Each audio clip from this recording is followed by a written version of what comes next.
Livro de Gênesis, capítulos 45 e 46. José não conseguiu mais se conter. Havia muita gente na sala, e ele disse a seus assistentes: "Saiam todos daqui." Assim ficou a sós com seus irmãos e lhes revelou sua identidade. José se emocionou e começou a chorar. Chorou tão alto que os egípcios o ouviram, e logo a notícia chegou ao palácio do faraó. "Sou eu, José", disse a seus irmãos. "Meu pai ainda está vivo?" Mas seus irmãos ficaram espantados ao se dar conta de que o homem diante deles era José, e perderam a fala. "Cheguem mais perto", disse José. Quando eles se aproximaram, José continuou: "Eu sou José, o irmão que vocês venderam como escravo ao Egito.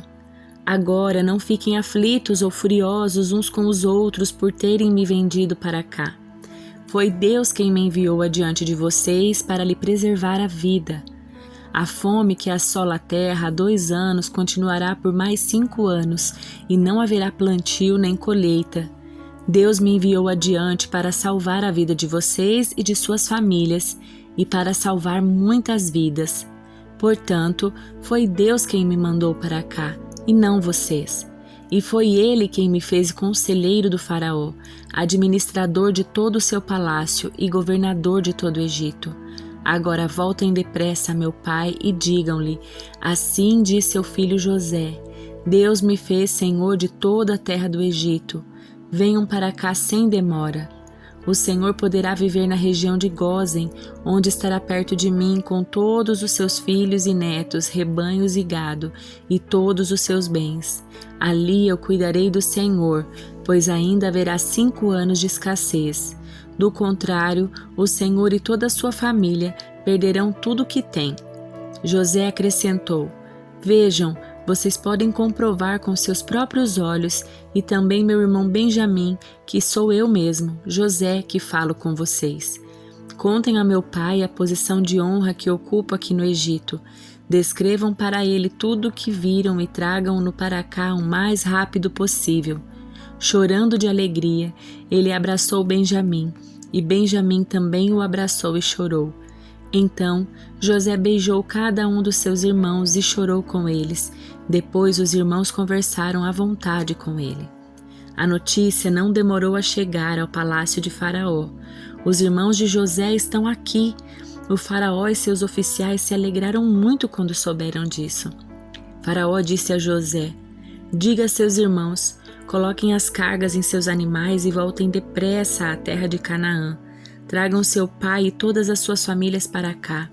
Eu lhes darei a melhor terra do Egito, e vocês comerão do que esta terra produz de melhor." O faraó prosseguiu: "Diga a seus irmãos, levem carruagens do Egito para transportar as crianças pequenas, as mulheres e também seu pai. Não se preocupem com seus pertences, pois o melhor de toda a terra do Egito será de vocês." Os filhos de Jacó seguiram essas instruções. José providenciou carruagens conforme o faraó havia ordenado e lhes deu mantimentos para a viagem. Também presenteou cada irmão com um traje novo, mas a Benjamim deu 5 roupas novas e 300 peças de prata.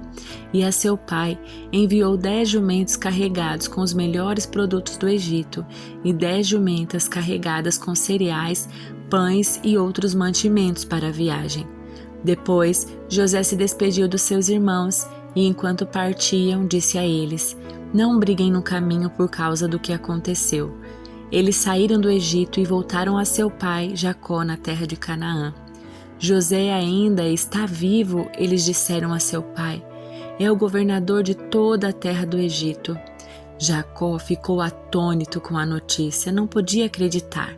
Quando, porém, repetiram para Jacó tudo o que José lhes tinha dito, e quando ele viu as carruagens que José havia mandado para levá-lo, encheu-se de ânimo. Então Jacó exclamou: "Deve ser verdade. Meu filho José está vivo. Preciso ir e vê-lo antes que eu morra." Jacó partiu para o Egito com todos os seus bens. Quando chegou a Berseba, ofereceu sacrifícios ao Deus de Isaque, seu pai. Durante a noite, Deus lhe falou numa visão: Jacó, Jacó, chamou ele. Aqui estou, respondeu Jacó. Eu sou Deus, o Deus do seu pai, disse a voz. Não tenha medo de descer ao Egito, pois lá farei de sua família uma grande nação. Descerei com você ao Egito e certamente o trarei de volta. E José estará ao seu lado quando você morrer. Então Jacó saiu de Berseba e seus filhos o levaram para o Egito. Transportaram o pai, as crianças e as mulheres nas carruagens que o faraó lhes havia providenciado. Também levaram todos os seus rebanhos e os bens que haviam adquirido na terra de Canaã. Assim, Jacó e toda a sua família foram para o Egito. Filhos, netos, filhas e netas, todos os seus descendentes.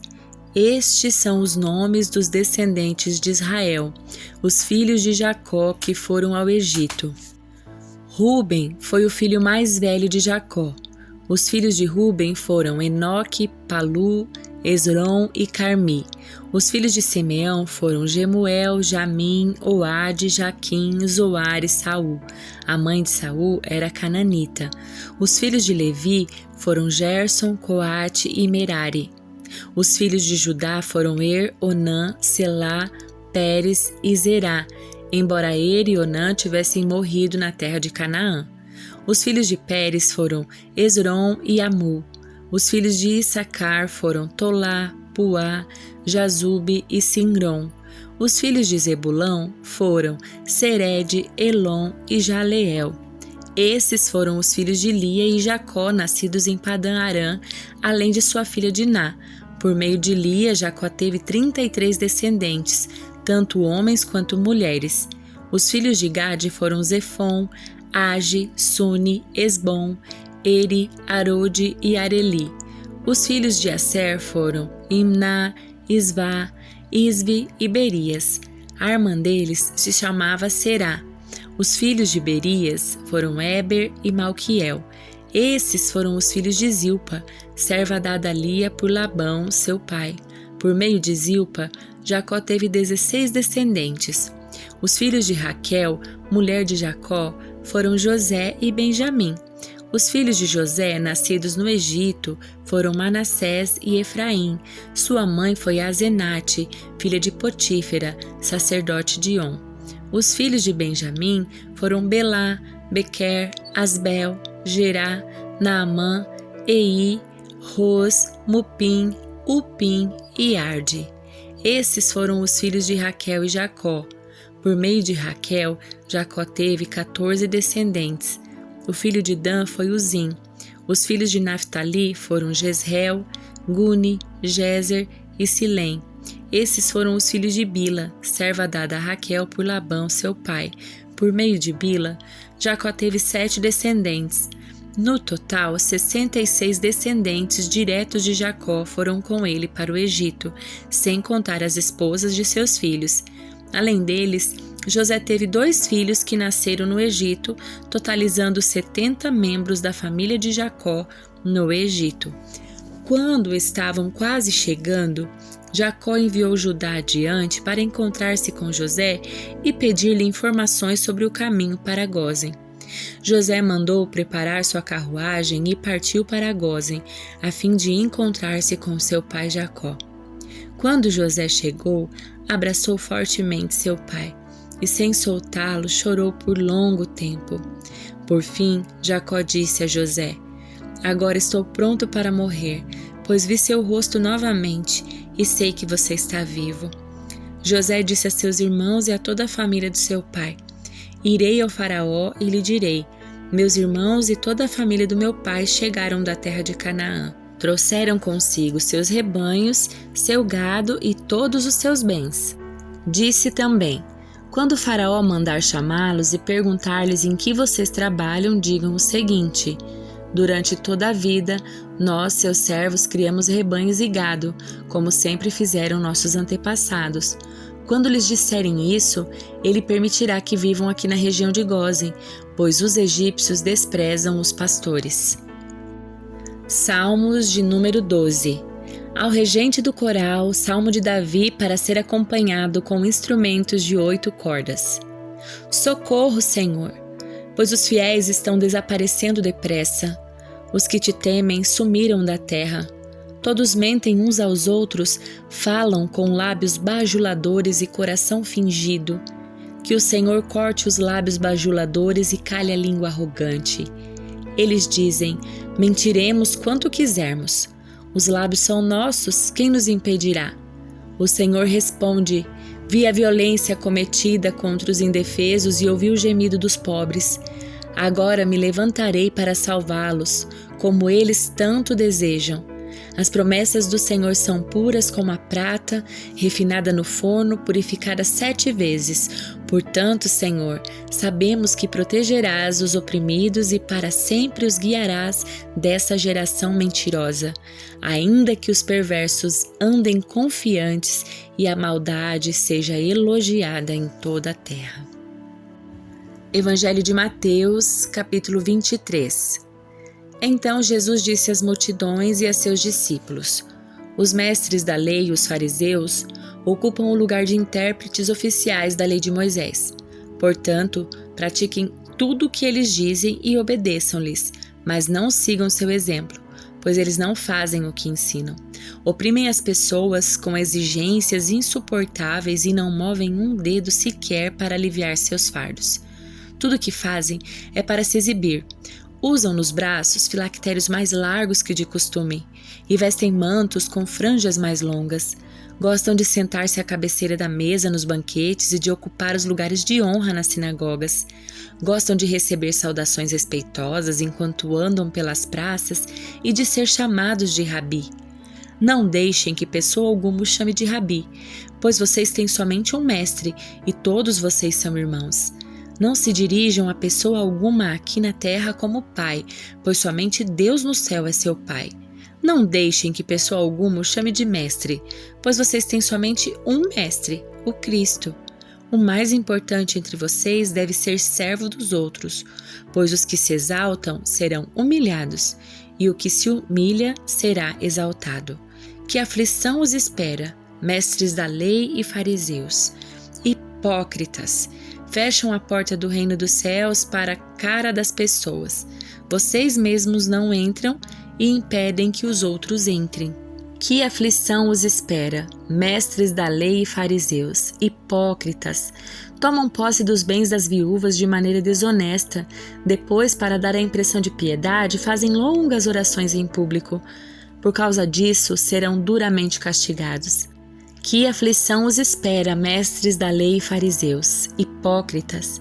Atravessam terra e mar para converter alguém e depois o tornam um filho do inferno, 2 vezes pior do que vocês. Que aflição os espera, guias cegos!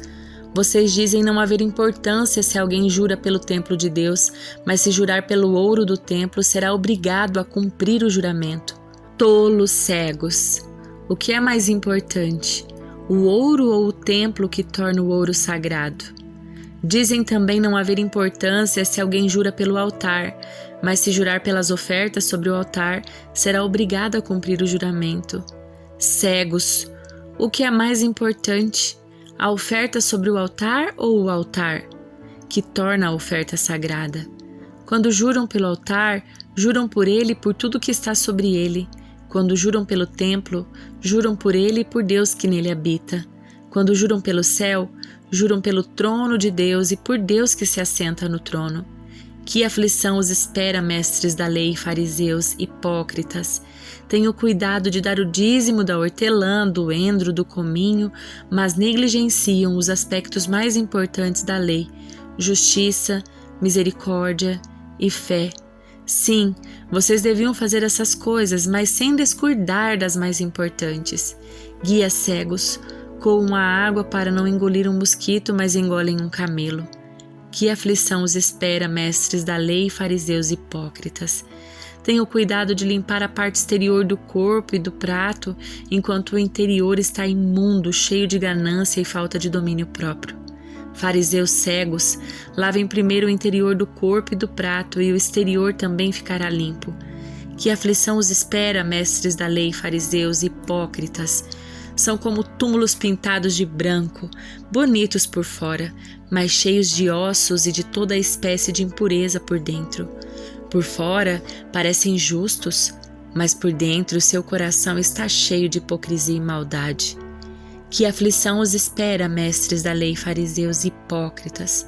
Constroem túmulos para os profetas, enfeitam os monumentos dos justos e depois dizem: se tivéssemos vivido no tempo dos nossos antepassados, não teríamos participado com eles do derramamento de sangue dos profetas.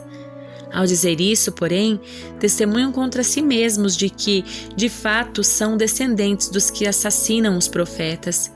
Vão e terminem o que seus antepassados começaram, serpentes, raça de víboras. Como escaparão do julgamento do inferno? Por isso eu lhes envio profetas, homens sábios e mestres da lei. Vocês crucificarão alguns e açoitarão outros nas sinagogas, perseguindo-os de cidade em cidade.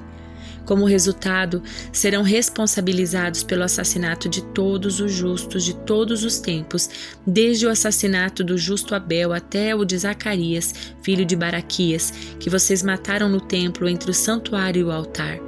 Eu lhes digo a verdade, esse julgamento cairá sobre a presente geração. Jerusalém, Jerusalém, cidade que mata profetas e apedreja os mensageiros de Deus. Quantas vezes eu quis juntar seus filhos, como a galinha protege os pintinhos sob as asas, mas você não deixou. E agora sua casa foi abandonada e está deserta, pois eu lhe digo, você nunca mais me verá até que diga: bendito é o que vem, em nome do Senhor.